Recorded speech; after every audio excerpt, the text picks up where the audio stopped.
এটা কিন্তু একটা ধর্মীয় অনুষ্ঠান, এটার কিন্তু একটু পবিত্রতা বজায় রাখতে হবে। এই যে আপনারা অনেকে দেখি দুই একটা যে স্যান্ডেল ফ্যান্ডেল নিয়ে কিন্তু এটার উপরে উঠবেন না, এতে কিন্তু এর পবিত্রতাটা কিন্তু নষ্ট হয়। যেহেতু ধর্মীয় অনুষ্ঠান, ধর্মীয় সব রীতি নীতি মেনে আপনারা এখানে যার যার কাজ সে করবেন, এবং আমি আশা করব পূজাটা খুবই নির্বিঘ্নে হবে এবং উৎসব মুখর হবে।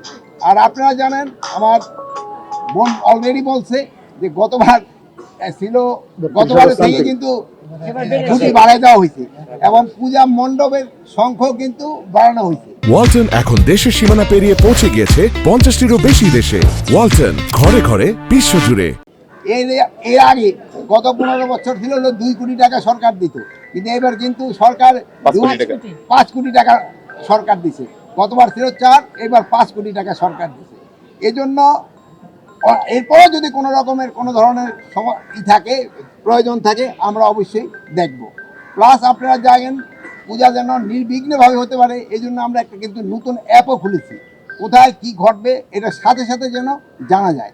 আর আরেকটা জিনিস হলো, এবার এটার শান্তি শৃঙ্খলা রক্ষাতে আমরা কিন্তু পূজা কমিটিকেও কিন্তু আমরা অনুরোধ করেছি, তারাও এটা সব সময় অবজার্ভ করার জন্য তাদেরও কিন্তু 7 জন লোক থাকবে। আমাদের আনসার থাকবে, অন্যান্য আইন শৃঙ্খলা বাহিনীর লোক থাকবে, পুলিশ থাকবে, সাথে সাথে তাদেরও নিজস্ব লোক থাকবে। কোনো 24 ঘন্টা এটা পুরো অবজারভেশনের ভিতরে থাকবে। মানে এটা অবজারভেশন কিন্তু শুরু হয়ে গেছে, মানে পরিচালনা পর্ষদ দেওয়া কিছুদিনের ভিতরেই কিন্তু আইন শৃঙ্খলার বাহিনীও লোক চলে আসবে। কিন্তু আপনাদেরকে আমি আমার সবচেয়ে বেশি অনুরোধ হলো, এটা পবিত্রতাটা আপনারা রক্ষা করবেন এবং সব ভালোভাবে যেন সবাই এটা উদযাপন করতে পারে, এটার দিকে খেয়াল করবেন। এটা কিন্তু শুধু হিন্দু ধর্মের লোকে আসে না, সব ধর্মের লোকই কিন্তু এটা দেখার জন্য আসে। এই জন্য সবাই যেন ভালোভাবে দেখতে পারে, এটারও তারা ব্যবস্থা করবেন।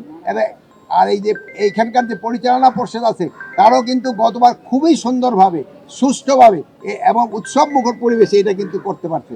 এবারও তারা করবে, এটা আমি আশা করি।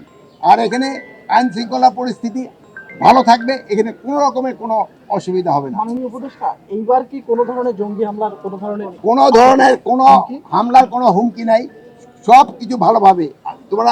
আপনারা তো শুনছেন, আমাদের ভাই বোনরা অলরেডি কিন্তু তারা বলছে। এখনো আপনারা বাইরের কোনো কথায় কান দিবেন না, আপনারা বাইরের কথায় কোনো কান দিবেন না, এটা যেন ভালোভাবে এটা আপনাদেরও কিন্তু সবাই সাহায্য সহযোগিতা দরকার। এবার ধরেন যে আপনাদের আজকে কিন্তু একসাথে করতে অনেক সময় লেগে গেছে, বাট এটা যে ঠাকুর পূজা পরিচালনা করব, সেই সময় কিন্তু আমাদের এত গন্ডগোল করলে হবে না।